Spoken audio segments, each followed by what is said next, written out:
അച്ഛാ, ഒരുമിച്ച് ജീവിക്കാൻ അയാൾ സമ്മതിച്ച എനിക്കതിന് സന്തോഷമുള്ളൂ. പക്ഷേ അയാൾ സമ്മതിക്കുമെന്ന് എനിക്കൊരു ഉറപ്പുമില്ല. ഇക്കാര്യം മോൻ മറ്റാരോടും പറയരുത്. നമ്മൾ മാത്രമേ ഇതറിയാവൂ. എങ്ങനെയെങ്കിലും മോൻ അവളെ കൊണ്ട് സമ്മതിപ്പിക്കണം. നിങ്ങൾ ഒരുമിച്ചൊരു കുടുംബമായി ജീവിക്കുമെന്ന് അച്ഛന് വാക്ക് തരണം. വാക്ക് തരില്ല മോനെ. മോനെ, ഇവിടുന്ന് ഞാൻ തിരിച്ചു വന്നില്ലെങ്കിൽ എന്റെ മോൾ അനാഥയാവരുത്. മോൻ അവൾക്ക് കൂട്ടുണ്ടാവണം. എന്റെ മോളെ ഉപേക്ഷിക്കരുത്. അച്ഛന് വാക്ക് താ മോനെ. വാക്ക് താ മോനെ. മോനെ,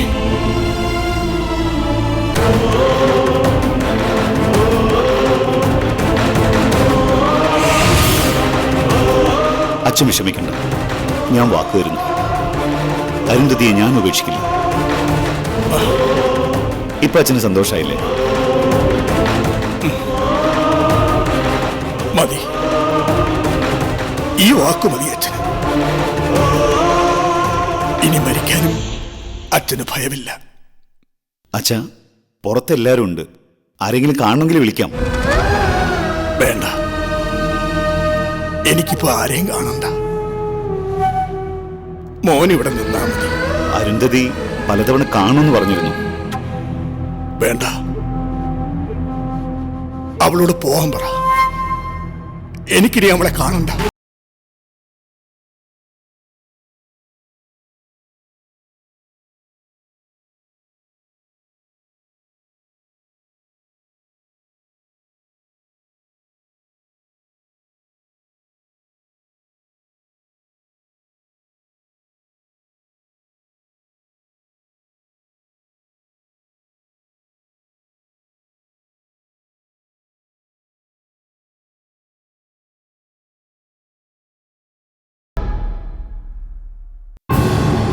ജയേഷ, മോനെ ജയേഷ, ജയേഷ, മോനെ ജയേഷ. ആ, കൊച്ചാട്ടൻ ഇത് എവിടെയായിരുന്നു കുറച്ച് ദിവസമായിട്ട്? ഒന്ന് രണ്ട് കാര്യങ്ങൾക്കായി ഒരു യാത്രയുണ്ടായിരുന്നു. ലേഖ എവിടെ കുഞ്ഞമ്മേ? അവൾ ഇന്ന് രാവിലെ പോയി. ജയനും ഇല്ലേ? അവൻ മേളിലുണ്ട്. കുട്ടികളെ സ്കൂളിൽ കൊണ്ടുപോകാൻ തുടങ്ങുക. മോനെ ജയേഷ, ഒന്ന് വേഗം ഇറങ്ങി വാടാ. അല്ല, കൊച്ചാട്ടൻ എന്താ ഒരു പരിഭ്രമം? എന്തു പറ്റി? ആ, എന്താ മോനെ, നീ ഒരു കാര്യം അറിഞ്ഞോ? എന്ത് കാര്യം? ഞാറയ്ക്കലെ രാജശേഖരൻ നായര് അറ്റാക്ക് വന്ന ആശുപത്രിയിലാ. എന്റെ ഭഗവതി! അമ്മാവനോട് ആരാ പറഞ്ഞേ? ഞാനിപ്പോ നന്ദനെ കണ്ടിട്ടാ വരുന്നത്. അവൻ ആശുപത്രിയിലോട്ട് പോകുന്ന വഴിക്കാ കണ്ടത്. ഇന്നലെ രാത്രി അരുന്ധതിയുടെ വീട്ടിൽ വെച്ച അയാൾക്ക് അറ്റാക്ക് വന്നത്. അച്ഛൻ, ഞങ്ങൾക്കും അമ്മച്ചനെ കാണണം. നിങ്ങളെ സ്കൂളിൽ വിട്ടിട്ട് അച്ഛൻ പോയി വിവരം അന്വേഷിച്ചിട്ട് വരാം. എന്നിട്ട് നമുക്ക് എല്ലാവർക്കും കൂടി പിന്നീട് പോവാം. എന്നാ നീ ഒന്ന് വേഗം ചെല്ലും മോനെ. ആ, വാ മക്കളെ.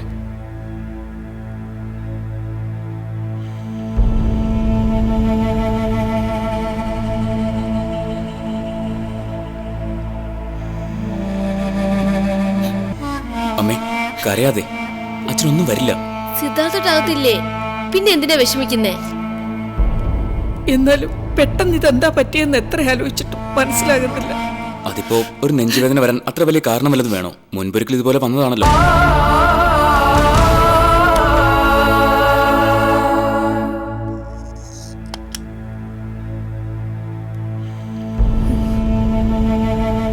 എന്തായി?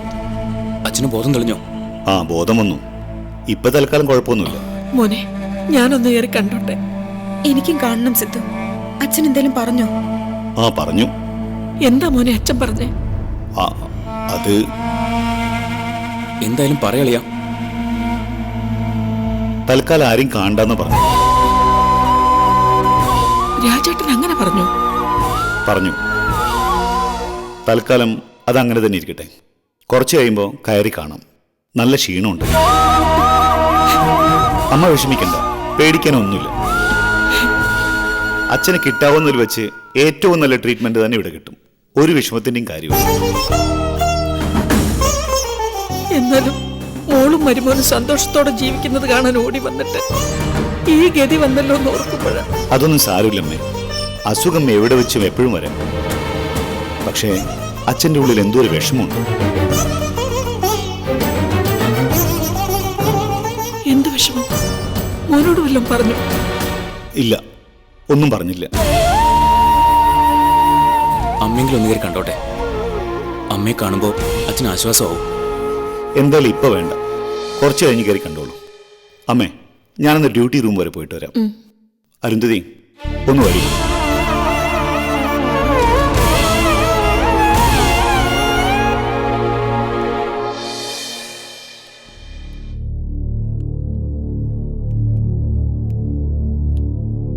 എന്താ സിദ്ധാർത്ഥ?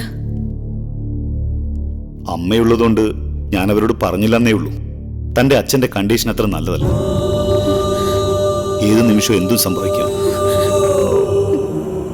പേടിക്കണ്ട, അരുതാത്തൊന്നും സംഭവിക്കില്ലെന്ന് നമുക്ക് പ്രാർത്ഥിക്കാം.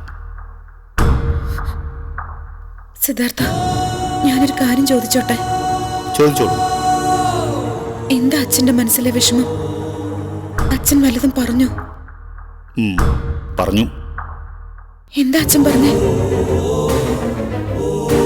എന്താ ഒന്നും പറയാത്തത്? എന്താ അച്ഛന്റെ ദുഃഖം? താൻ തന്നെ അച്ഛന്റെ ദുഃഖം. ഇപ്പൊ മാത്രമല്ലല്ലോ, അതെന്നും അങ്ങനെ തന്നെയായിരുന്നല്ലോ. സിദ്ധാർത്ഥ, ഞാനൊന്ന് അച്ഛനെ കയറി കണ്ടോട്ടെ? വേണ്ട, തന്നെ കാണണ്ടെന്ന് അച്ഛൻ തീർത്തു പറഞ്ഞു. അതെന്താ എന്നോട് മാത്രം? എനിക്ക് അച്ഛനെ കണ്ടേ പറ്റൂ.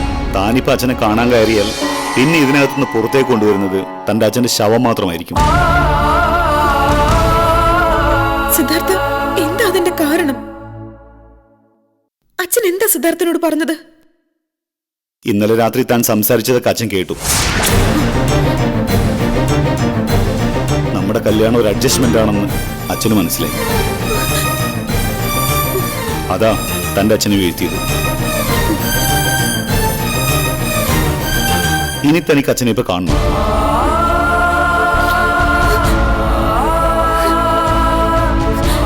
കരയണ്ട.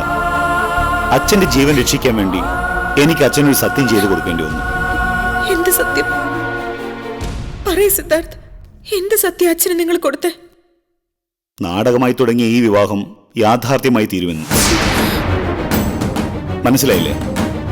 ഭാര്യയും ഭർത്താവുമായി നമ്മൾ ഇനി അങ്ങോട്ട് ജീവിക്കുമെന്ന് അച്ഛൻ സത്യം ചെയ്തു വാങ്ങിയത്. അത് നടക്കില്ല, ഞാൻ സമ്മതിക്കില്ല. എനിക്ക് നിർബന്ധമൊന്നുമില്ല, തനിക്ക് തീരുമാനിക്കാം. തന്റെ അച്ഛന്റെ ജീവനോ തിരിച്ചു വേണോ അതോ പറഞ്ഞ വാക്കിൽ ഉറച്ചു നിൽക്കണോന്നോ? ആലോചിച്ചിട്ട് പറഞ്ഞാൽ മതി. ആലോചിക്കാനൊന്നുമില്ല. എന്നെ കൊണ്ട് അതിന് കഴിയില്ല എന്ന് സിദ്ധാർത്ഥൻ അറിയില്ലേ? മരണത്തിനും ജീവിതത്തിനും ഇടയിലെ ഇപ്പൊ തന്റെ അച്ഛൻ. മുമ്പൊരു തവണ തന്റെ അച്ഛന്റെ ഹൃദയം പണിമുടക്കിയതാണ്. അന്നും താൻ തന്നെയായിരുന്നു കാരണം. ഇപ്പോഴും കാരണമായത് താൻ തന്നെയാണ്. താൻ ഇതിന് തയ്യാറല്ലെന്നറിഞ്ഞാൽ തന്റെ അച്ഛൻ ജീവിതത്തിലേക്ക് മടങ്ങി വരുമെന്ന് എനിക്ക് തോന്നുന്നില്ല. തന്റെ അച്ഛനെ ജീവിതത്തിലേക്ക് മടക്കിക്കൊണ്ടുവരാൻ വേണ്ടിയെങ്കിലും താൻ അച്ഛന് വാക്ക് കൊടുത്തേ പറ്റൂ. പറഞ്ഞുകൊണ്ട് ആത്മവഞ്ചന നടത്താൻ എനിക്ക് കഴിയില്ല സിദ്ധാർത്ഥ. തനിക്ക് സമ്മതമാണെങ്കിൽ ഞാൻ അച്ഛനോട് പറയും. എന്റെ പാസിന് പിന്നാലെ നടന്ന് സമയം കളയാതെ അച്ഛന്റെ ജീവൻ രക്ഷിക്കാൻ നോക്കും. തന്റെ മുമ്പിൽ ഇപ്പോഴും ഒരു ചാൻസ് ഉണ്ട്. ഈ ഡമ്മി കല്യാണം യഥാർത്ഥ കല്യാണമാക്കി മാറ്റാനുള്ള ഗോൾഡൻ ചാൻസ്. തന്റെ അച്ഛൻ ജീവിച്ചിരിക്കണമെന്ന് തന്നേക്കാൾ വലിയ ആഗ്രഹമൊന്നും എനിക്കില്ല. ആലോചിക്കും, എന്നിട്ട് പറഞ്ഞാൽ മതി. ഞാൻ റൂമിലുണ്ടാവും.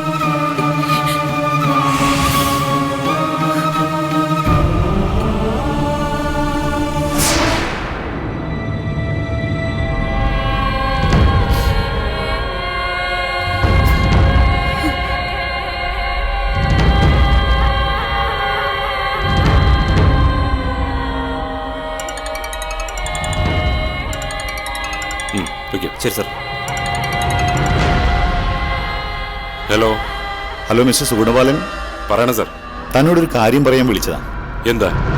താൻ ആ ജയേഷിന്റെ ഭാര്യയില്ലേ, അഡ്വക്കേറ്റ് ശ്രീലേഖ, അവരെ വിളിച്ച് അത്യാവശ്യമായിട്ടൊന്ന് കാണണമെന്ന് പറയും. എന്നിട്ട് ഞാൻ പറയുന്ന പോലെ അങ്ങ് പറഞ്ഞു കൊടുത്തു. ബോംബുകൾ പൊട്ടിത്തുടങ്ങാൻ സമയമായി.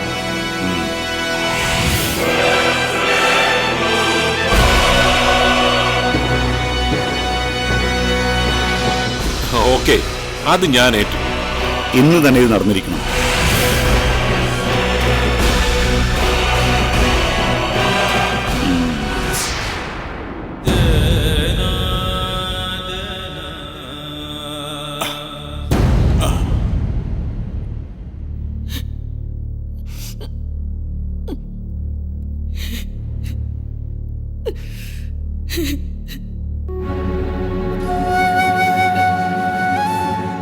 അമ്മേ, കരഞ്ഞ പേഷ്യന്റിനെ ടെൻഷൻ ആക്കല്ലേ.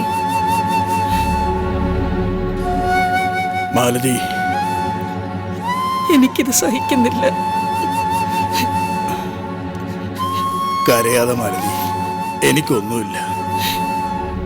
സിദ്ധാർത്ഥം പോയോ? ഇല്ല, അപ്പുറത്ത് അവന്റെ മുറിയിലുണ്ട്.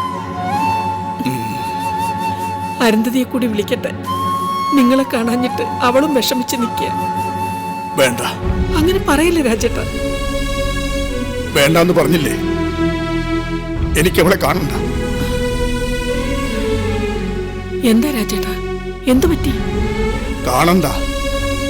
നീ ചെന്ന് മെറ്റില്ലയോട് ഇങ്ങോട്ട് വരാൻ പറ. നീ പേടിക്കണ്ട, എനിക്കൊന്നുമില്ല. ചെല്ല്. എനിക്ക് അവളോടൊരു കാര്യം പറയാനുണ്ട്. ചെല്ലടി.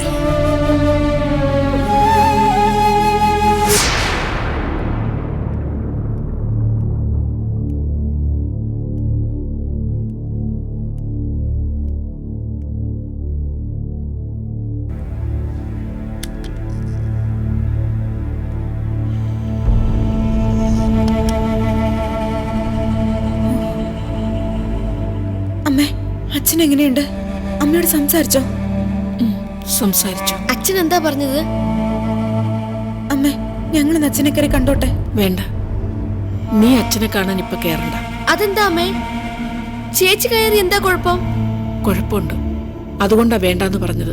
അതിന്റെ കാര്യം എന്താ അമ്മേ? അച്ഛന് അരുന്ധതിയെ ഇനി കാണണ്ടെന്ന് പറഞ്ഞു. അമ്മേ, എന്തിനാ എന്നെ വിളിക്കുന്നേ? അച്ഛൻ ഇവളെ കാണണ്ടെന്ന് പറഞ്ഞ പിന്നെ ഞാൻ എന്ത് ചെയ്യാനാ?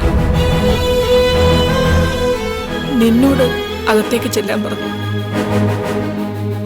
ഞാനോ? നിന്നോട് തന്നെ.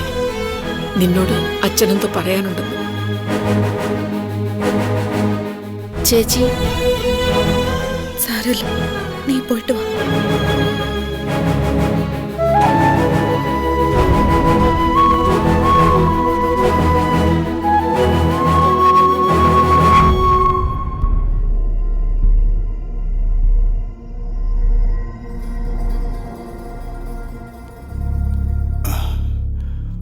മോൾ ഇപ്പുറത്ത് വന്നിരിക്കേ. വേണ്ട അച്ഛൻ, ഞാൻ ഇവിടെ നിന്നോളാം. അച്ഛൻ ഇപ്പൊ എങ്ങനെയുണ്ട്? മോളെ, എനിക്ക് നിന്നോടൊരു കാര്യം പറയാനുണ്ട്. എന്താ അച്ഛാ? മോൾ ഈ കാര്യം ആരോടും പറയരുത്. നാളെ ഞാനില്ലാതായ നീയെങ്കിലും ഇതറിഞ്ഞിരിക്കണം. ഒന്നും മിണ്ടായിരിക്കും അച്ഛാ. അച്ഛനൊന്നും പറ്റത്തില്ല. മോളെ, അവള് നമ്മളെ പറ്റിച്ചടി. നീ ചെയ്തതെല്ലാം പാഴായിപ്പോയി. അരുന്ധതിയുടേത് ഒരു കള്ള കല്യാണമായിരുന്നു മോളെ. അവനും അവളും ചേർന്ന് നമ്മളെ നല്ല ഭംഗിയായിട്ട് പറ്റിച്ചു.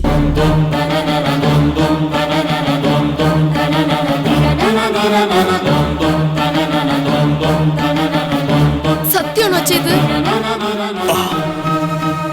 ഞാൻ നേരിട്ട് കേട്ടതാ.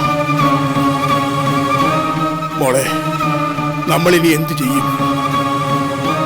അവിടെ എന്താ സംഭവിച്ചെന്ന് മോക്ക് വല്ല മനസ്സറിവുണ്ടോ? ഇല്ല അച്ഛാ, എനിക്കൊന്നും അറിയില്ല. എന്നാ മോള് ചെല്ല്.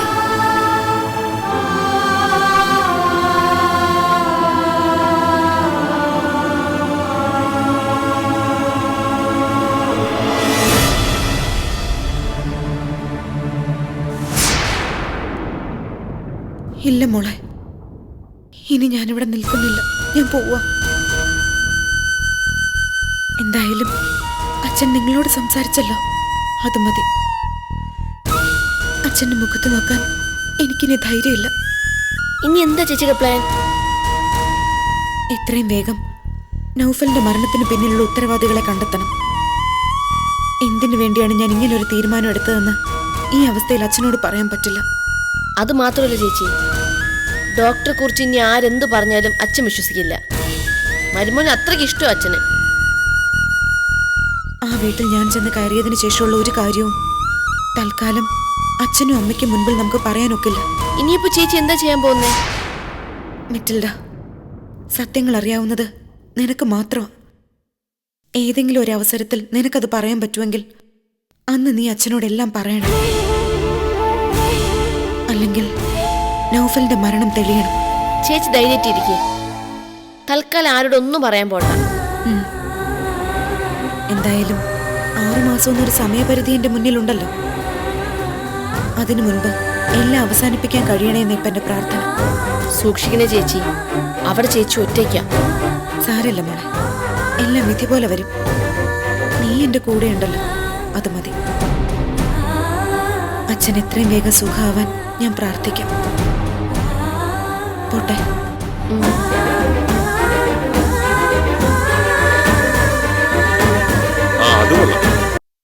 അത് കൊള്ളാം. ഭാര്യയുടെ അച്ഛനെ നല്ല ഭംഗിയായിട്ട് വേണം നോക്കാൻ. Just 1 minute. എന്താടോ?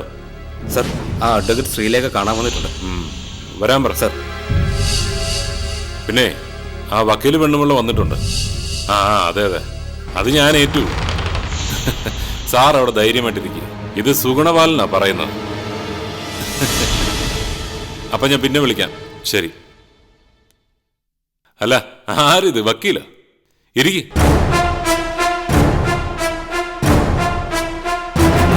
എന്തിനാ നിങ്ങൾ എന്നെ കാണണമെന്ന് പറഞ്ഞത്? വക്കീലെ, ജനങ്ങളുടെ സ്വത്തിനും ജീവനും സംരക്ഷണം കൊടുക്കുന്നവരാ ഞങ്ങൾ ഈ പോലീസുകാര്. അപ്പോ സമൂഹത്തെ സേവിക്കുന്ന നിങ്ങളെപ്പോലെയുള്ള വക്കീലന്മാരുടെ ജീവിതം കൂടി സംരക്ഷിക്കേണ്ട ബാധ്യത ഞങ്ങൾക്കില്ലേ? മനസ്സിലായില്ല. ഇതല്ലേ, ഇത് കാണുമ്പോ വക്കീലിന് അത് മനസ്സിലാവും. നോക്കണം വക്കീലെ.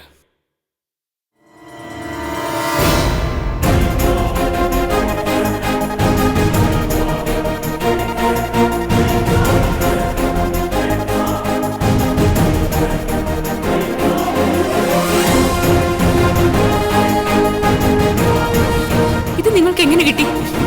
അത് രഹസ്യം, പറയാൻ പറ്റത്തില്ല. അപ്പോ അവര് രണ്ടുപേരും ചേർന്ന് എല്ലാവരും പറ്റിക്കായിരുന്നു എന്നല്ലേ ഇതിന്റെ അർത്ഥം? 6 മാസം കഴിഞ്ഞ് അരുന്ധതിക്ക് കോടതിയിൽ സമർപ്പിക്കാൻ പാകത്തിന് ഡോക്ടർ സിദ്ധാർത്ഥൻ ഒപ്പിട്ട് കൊടുത്ത ഡിവോഴ്സ് പെറ്റീഷനായത്. എന്നിട്ട് കഴിഞ്ഞ ദിവസം നിങ്ങൾ ഇത് ജേഡനെ കാണിക്കാത്ത എന്താ? അത് വക്കീലിന് ഞാനൊരു ഫേവർ ചെയ്തു എന്നാണ് നിങ്ങൾ കരുതിയാൽ മതി. വക്കീലെ, നിങ്ങൾ സൂക്ഷിക്കണം. നിങ്ങളുടെയും ജയകൃഷ്ണന്റെയും ജീവിതം ഇനിയും സുരക്ഷിതമല്ല. ജയകൃഷ്ണന്റെ പിന്നാലെ അരുന്ധതി ഇനിയും വരും. അവൾക്ക് അവനെ ഒരിക്കലും മറക്കാൻ കഴിയില്ല. ഇല്ലെങ്കിൽ പിന്നെ അവൾ ഇങ്ങനെ ഒരു ഡിവോഴ്സ് പെറ്റീഷൻ തയ്യാറാക്കി വാങ്ങിവെച്ചതെന്തിനാ? ആ ഡോക്ടറെ കളഞ്ഞിട്ട് കുറച്ചു കഴിയുമ്പോൾ നിങ്ങളുടെ ഭർത്താവിനെ വലവീശി പിടിക്കാൻ അവള് വീണ്ടും വരുമെന്നല്ലേ അതിനർത്ഥം? ഞാനൊരു കാര്യം പറഞ്ഞാ നിങ്ങൾ എനിക്കൊരു ഫേവർ ചെയ്യോ? വക്കീലിനെ സഹായിക്കണമെന്നൊക്കെ എനിക്ക് ആഗ്രഹമുണ്ട്. വക്കീൽ കാര്യം പറ. തൽക്കാലം ഇത് നിങ്ങൾ ജേഡനോട് പറയരുത് പ്ലീസ്. ഇതെന്റെ കുടുംബം തകരുന്ന കാര്യം. ഓക്കെ, ഞാൻ സമ്മതിച്ചു. ഞാൻ ഇത് ജയകൃഷ്ണനോട് പറയാതിരുന്ന എനിക്ക് എന്താണ് ഗുണം? നിങ്ങൾ എന്താ ഉദ്ദേശിക്കുന്നത്? അയ്യോ, കൈക്കൂലിയൊന്നുമല്ല. ഒന്നുകിൽ എനിക്ക് വേണ്ടി, അല്ലെങ്കിൽ ഞാൻ പറയുന്ന ഒരാൾക്ക് വേണ്ടി നിങ്ങളൊരു സഹായം ചെയ്യണം. എന്താ, അതിന് റെഡിയാണോ? എന്റെ കുടുംബ ജീവിതത്തിനും പ്രൊഫഷനും കുഴപ്പം വരില്ലെങ്കിൽ തീർച്ചയായും ചെയ്തിരിക്കും. എന്താ നിങ്ങൾക്ക് വേണ്ടത്? ഇപ്പൊ ഒന്നും വേണ്ട. വേണ്ട സമയത്ത് ഞാൻ ചോദിച്ചോളാം. വക്കീൽ ഇപ്പൊ ധൈര്യമായിട്ട് പൊക്കോ. ഇതൊരിക്കലും ജയകൃഷ്ണൻ അറിയില്ല. പോരെ? മതി. വക്കീലെ,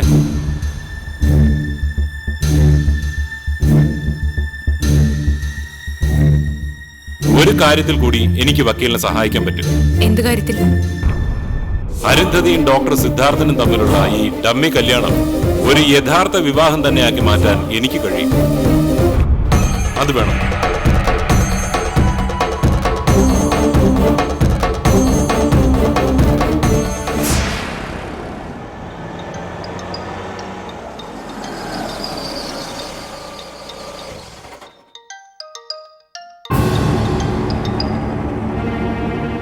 ഹലോ എന്താ ലേഹേ? ജേട്ടനിപ്പോ എവിടെയാ? ഞാൻ ആദിയുടെ അച്ഛനെ കാണാൻ ഹോസ്പിറ്റലിലേക്ക് പോവാ. ജേട്ടൻ ഇപ്പൊ അങ്ങോട്ട് പോണ്ട. അതെന്താ ലേഹേ? അച്ഛൻ ആശുപത്രിയിലായ കാര്യം താനും അറിഞ്ഞതല്ലേ? അതൊക്കെ ശരിയാ, പക്ഷെ ഞാനും കൂടി വന്നിട്ട് ജേട്ടൻ പോയാ മതി. നമുക്ക് ഒരുമിച്ച് പോവാം. ലേഹേ, ഞാൻ ആശുപത്രിയുടെ അടുത്തെത്തി. ഒരു കാര്യം ചെയ്യ്, താൻ നേരെ ആശുപത്രിയിലേക്ക് വാ, ഞാൻ അവിടെ കാണും. ഹലോ ജേട്ടാ, ജേട്ടാ.